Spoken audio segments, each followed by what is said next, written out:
आज हमारा ये 8 लेक्चर है और इसके अंदर हम इम्पोर्टेंट चेंजेस जो हुई हैं यूनाइटेड स्टेट्स के टैक्स के अंदर उसको डिस्कस करेंगे। ठीक है, तो हम स्टार्ट करते हैं। Important changes for 2024 US tax preparation. और ये जितने भी टैक्स प्रिपेयर हैं उनको ज़रूरी है कि वो इन चीज़ों को नोट करें, और जब वो टैक्स प्रिपेयर कर रहे हों तो उस वक्त इन चीज़ों को अपने माइंड में रखें। ठीक है, इसको स्टार्ट करते हैं। अच्छा, ड्यू डेट क्या है? एवरी ईयर की तरह इस साल भी जो ड्यू डेट है वो हमारी है, due date filing individual income tax return जो है वो अप्रैल 15 2025 है। ठीक है, हर साल की तरह यही ड्यू डेट है। इसका मतलब क्या है कि अगर आपने कोई भी इनकम कमाई है 2024 के अंदर तो ensure your return is filed by the date to avoid penalty. अगर आपको इस डेट तक आप कोई नहीं करेंगे फाइल रिटर्न तो आपको डेफिनेटली इंटरनल रेवेन्यू सर्विस की तरफ से पेनल्टी लगेगी। तो आप मेक श्योर करेंगे जिस क्लाइंट का भी आप टैक्स प्रिपेयर करें इंशाल्लाह, तो जो भी इनकम उसने 2024 के अंदर अर्न की है उसके ऊपर आपको टैक्स पे करना है। ठीक है।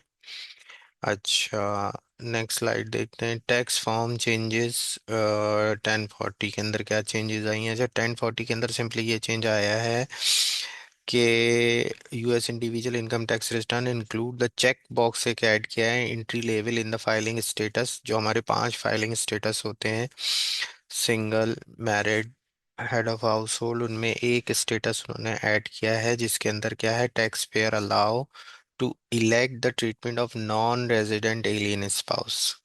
अब इसको समझना जरूरी है कि नॉन रेजिडेंट एलियन क्या होता है, और ड्यूल स्टेटस तो मेरे ख्याल से आपको पता होगा, जिनके पास मल्टी नेशनल नेशनलिटी होती है। Alien spouse as a resident, check box was added 6C line. एक 6C लाइन यहाँ पर है, जैसे ये 6A है और ये 6C है, यहाँ पर एक इन्होंने लाइन ऐड की है क्योंकि अभी ये वाली अपडेटेड वर्जन आईआरएस की साइट पे अपडेट नहीं हुआ है। ये 2023 का फॉर्म ही है, 2024 का फॉर्म नहीं है, इसलिए यहाँ पर ये 6A लाइन है और ये 6C लाइन है। बट इसके अंदर लमसम पेमेंट का दिया है, ये नॉन रेजिडेंट्स का अपकमिंग जो अपडेट होगा फॉर्म उसके अंदर ये चीज़ ऐड हो जाएगी। ठीक है। Tax pair who elect the use of lump sum election method for their री रिट्रोएक्टिव पेमेंट मतलब क्या होता है? ऐसी कोई भी पेमेंट जिसके अंदर कोई एरर हो, जो पहले आपको मिलनी थी बट आपको नहीं मिली है, तो वो बाद में आप क्लेम कर लेते हैं, तो उसको हम कहते हैं retroactive payment of social security benefit will be check in this box. अगर आपकी वाइफ, डेफिनेटली अगर आपकी वाइफ है और आप जॉइंट फाइल, दोनों जॉइंटली फाइल स्टेटस को चूज करते हो तो आपको टैक्स बेनिफिट ज़्यादा मिलते हैं as compare to single filing status के। तो अगर आपकी वाइफ है और वो एलियन है, एलियन मीन्स होता है अजनबी। एलियन मीन सिंपल क्या होता है? अजनबी। अब एलियन दो किस्म के होते हैं, एक एलियन फ्रेंड होते हैं और एक एलियन एनिमी होते हैं। एलियन फ्रेंड कौन होते हैं? वो तमाम कंट्री जो आपके नेशनल नहीं है बट वो आपकी कंट्री के अंदर है। लाइक पाकिस्तान के अंदर वो तमाम लोग जो डिफरेंट कंट्रीज के हैं और पाकिस्तान उनको अलाउ करता है, वो एलियन फ्रेंड है। वो आ सकते हैं, वीज़ा ले सकते हैं, यहाँ काम कर सकते हैं। वो तमाम, अगर इंडिया से हमारी वॉर हो जाती है तो हम उसको एलियन एनिमी डिक्लेयर कर देते हैं। तो या इसराइल के लोग हैं, उनको हम एलियन एनिमी डिक्लेयर कर देते हैं, तो वो हमारे एलियन एनिमी है। एनिमी मतलब दुश्मन, एलियन फ्रेंड मतलब फ्रेंड। ठीक है। एलियन मतलब कोई खलाई मखलूक नहीं होता। एलियन मतलब यहाँ पर लॉ की सेंस में लिया जाता है जो कंट्री के लिए अजनबी हो, उसको एलियन कहते हैं। ठीक है, तो एलियन स्पाउस मीन्स ये नहीं कि कोई खलाई मखलूक से आपने शादी कर ली उसको आप फिर टैक्स के अंदर इंट्रोड्यूस करा रहे हो। एलियन मीन्स होता है अजनबी, और वो आपके कंट्री के अंदर एज ए आपकी वाइफ होती है तो आप उसको टैक्स के अंदर क्लेम कर सकते हो। और बाद में अगर क्लेम कर रहे हैं तो फिर आपको उसका टैक्स बेनिफिट मिल सकता है। उसके लिए अभी 2025 का जो अपकमिंग फॉर्म है उसके अंदर इस जगह पर 6C के अंदर एक कॉलम ऐड कर दिया गया है। ये पुराना वाला फॉर्म है, अभी तक अपडेट नहीं हुआ है टिल टुडे। अच्छा जी, और वो सोशल सिक्योरिटी के बेनिफिट ले सकता है। अच्छा, अब इसको थोड़ा सा हम समझ लेते हैं कि टर्म, एक एक टर्म होती है यूएस सिटीजन, यूएस रेजिडेंट और यूएस नेशनल। इनके अंदर क्या फ़र्क है, क्योंकि टर्म्स यूज होंगी। Different legal status United States से, each different right and responsibilities हैं। यूएस सिटीजन क्या होता है? US citizen is an individual who has acquired citizenship through the birth in the United Nation. अगर कोई भी यूएस के अंदर पैदा होता है तो वो यूएस का सिटीजन कहलाता है, थ्रू यूएस सिटीजन पेरेंट। और उसने कोई क्वालिफिकेशन नहीं हासिल की हो, चाहे कुछ भी नहीं किया हो ना, वो डेज का आगे चल के हम डिस्कस करेंगे कि ना उसने एक specific number of days United states के अंदर स्पेंड किए हो, बट उसको बाय बॉर्न अगर नेशनलिटी मिल जाती है तो उसको हम यूएस सिटीजन कहते हैं। और वो उसको पेरेंट्स की वजह से मिलती है। Citizen have right to vote, run for the office and receive US passport. They are subject to the US law and tax on their worldwide income। अच्छा, दो हैं, एक है यूएस रेजिडेंट और एक सिटीजन। सिटीजन क्या होता है? जो वट एवर, जैसे पाकिस्तानी आदमी बाहर मुल्क में भी जाएगा ना, तो जब वो पाकिस्तान के अंदर अपनी इनकम भेजेगा तो उसकी वर्ल्ड वाइड इनकम पे टैक्स लगता है। जो सिटीजन होता है, जो उसने मुल्क से कमाई है उस पे भी, और जो उसने किसी भी कंट्री में जाके कमाई है उस पे भी। तो इसी तरह अगर यूनाइटेड स्टेट्स का कोई सिटीजन है तो उसकी वर्ल्ड वाइड इनकम पे टैक्स लगेगा, वट एवर वो किसी भी मुल्क के अंदर रहता हो। ठीक है। एक यूएस रेजिडेंट एलियन है। एलियन मतलब वही कि वो कंट्री का नहीं है, बाहर का है। US resident alien not non citizen who meet specific criteria for residency in the US primarily for the tax purpose. There are two types of main tests to qualify the resident alien: green card test और substantial present test। अच्छा, दो US resident alien होंगे, उनके test क्या है कि उनके पास green card होना है। An individual is considered to be resident alien if they have been granted lawfully permanent resident status evidence by green card. अगर उसके पास ग्रीन कार्ड आ जाता है, किसी भी मुल्क का बंदा यूनाइटेड स्टेट्स में जाता है और वो वहाँ की रिक्वायरमेंट को पूरी कर देता है, तो उधर की कंट्री उसको ग्रीन कार्ड दे देती है, तो वो यूएस रेजिडेंट एलियन बन जाएगा। वो वहाँ का बॉर्न नहीं है, बट उसको ग्रीन कार्ड मिल जाएगा, वो स्टेटस मिल जाएगा। एक होता है substantial present test. An individual is qualified if they are physically present in the United States for at least 31 days in the current year and total 183 days over the current year of two preceding year। तो एक residency test सारी दुनिया में होता है कि tax की law के अंदर, कि कोई भी कंट्री के अंदर अगर कोई नेशनल जाके 183 डेज स्पेंड करेगा तो वो वहाँ का रेजिडेंट कहलाएगा। ठीक है, फिर उस पे वो तमाम लॉ अप्लाई होंगे। तो यूएस के अंदर भी इसी तरह से कि an individual qualify if they are physically present in the United States for at least 31 days in current year and total 183 days over the current year for the preceding, यानी कि 3 साल के अंदर मिला के वो 183 डेज उसने स्पेंड किए होंगे यूनाइटेड स्टेट्स में। Resident alien are the tax on their worldwide income, और सिमिलर टू यूएस रेजिडेंट, वो यूएस रेजिडेंट की तरह वर्ल्ड वाइड इनकम पे उसके टैक्स लगेगा। ठीक है। अब कोई भी कंट्री के अंदर जाके अगर वो 183 डेज स्पेंड कर देता है तो वो वहाँ का रेजिडेंट कहलाता है। यूनाइटेड स्टेट्स में बस ये थोड़ा सा डिफिकल्ट है कि 3 साल के अंदर डिफरेंट देखा जाता है कि पहले साल में कितने दिन रहा, दूसरे साल में कितने दिन रहा और तीसरे साल में कितने दिन रहा, मगर टोटल 183 डेज उसको स्पेंड करना है यूनाइटेड स्टेट्स के अंदर, उसका यूएस रेजिडेंट एलियन का स्टेटस हासिल करने के लिए। ठीक है। तो यूएस नेशनल क्या है? US national include who are citizen और the United State as well as individual born in America.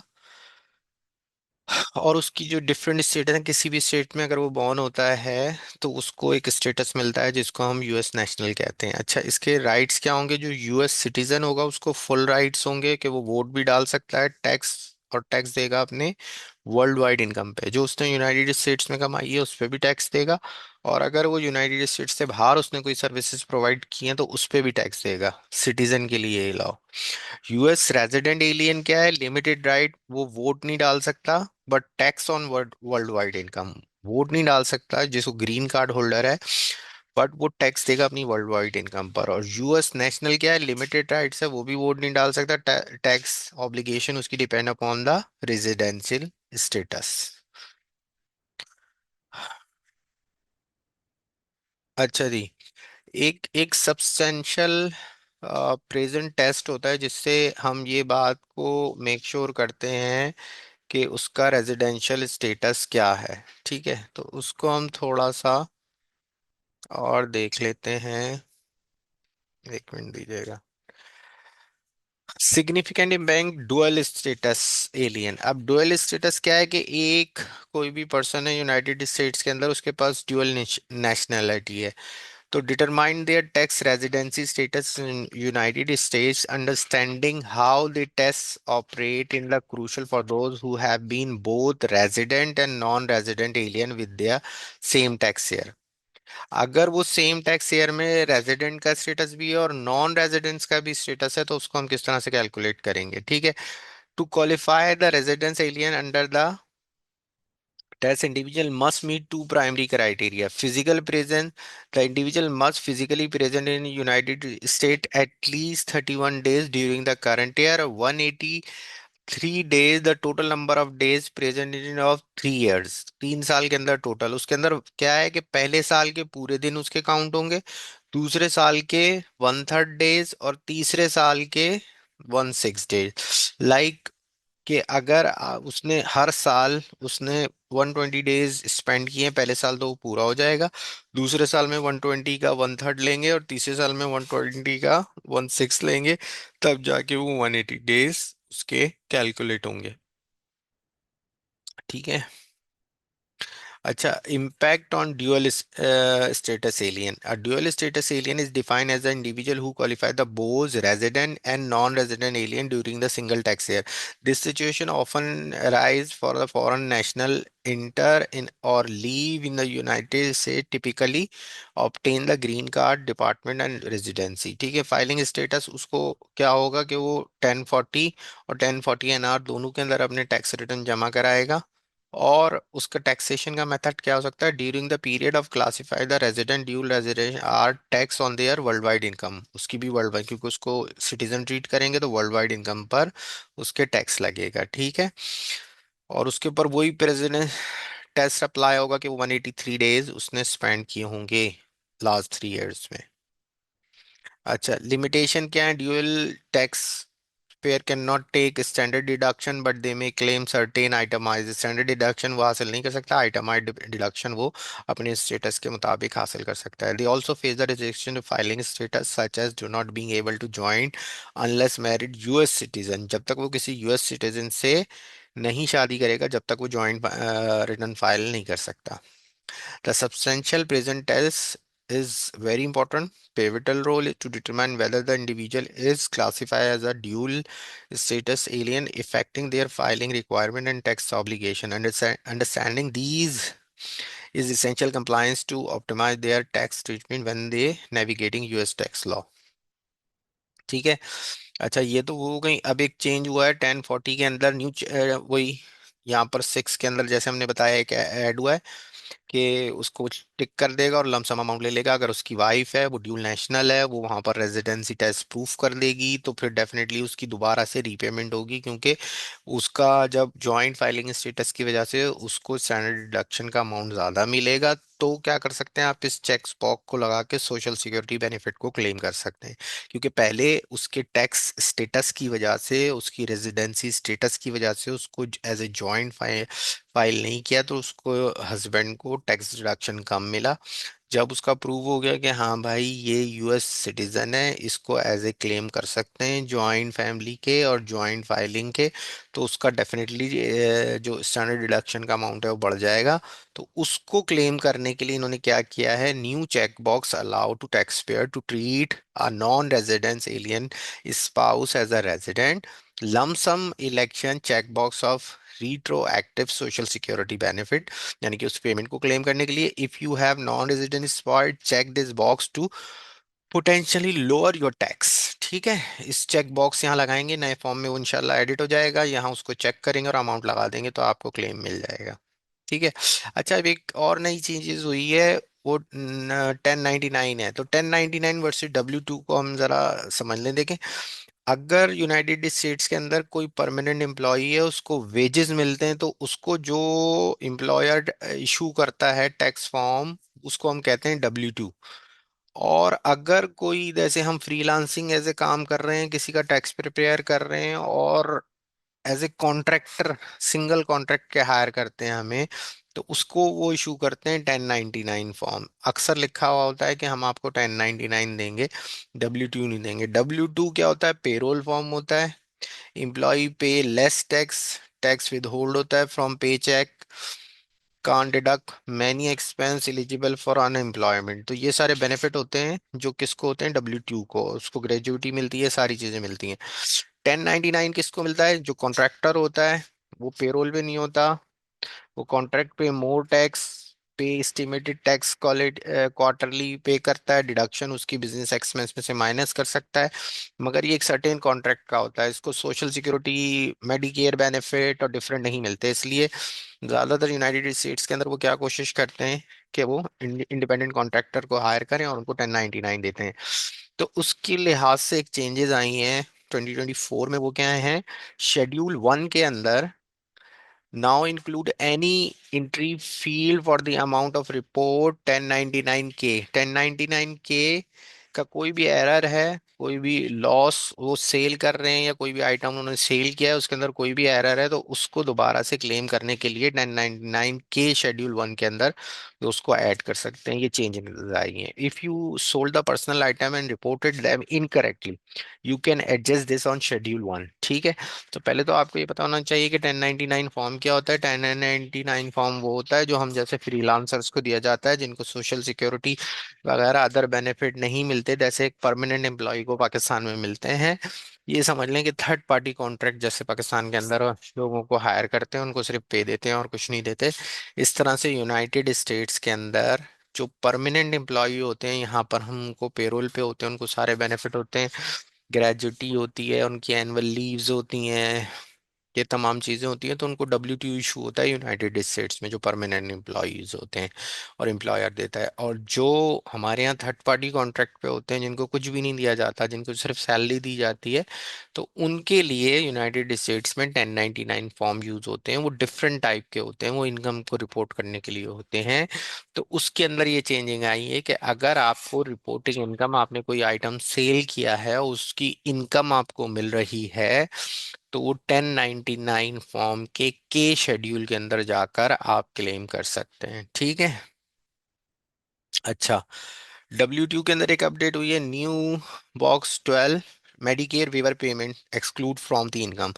अब मेडिकेयर पेमेंट क्या है कि आपके का कोई डिपेंडेंट है, चाहे पेरेंट्स हैं, चाहे आपके किड्स हैं, कोई बच्चे हैं आपके, उनके आप मेडिकेयर के ऊपर कुछ पैसे खर्च करते हैं और आप एम्प्लॉई हैं, तो उसको आप मेडिकेयर पेमेंट को चेक बॉक्स 2 के अंदर से, यानी कि बॉक्स 12 इधर आपका मेडिकेयर का होगा, उसमें आप मेंशन करके क्लेम कर सकते हैं। वो एक्सक्लूड करेगा टैक्सेबल इनकम को आपकी टोटल उसमें से। ठीक है। तो ये अभी सारी अपडेट्स हमने डिस्कस नहीं की हैं, और कुछ अपडेट डिस्कस की हैं। कुछ अपडेट इंशाल्लाह हम अपने नेक्स्ट लेक्चर में डिस्कस करेंगे। तो thank you so much, thank you so much for today.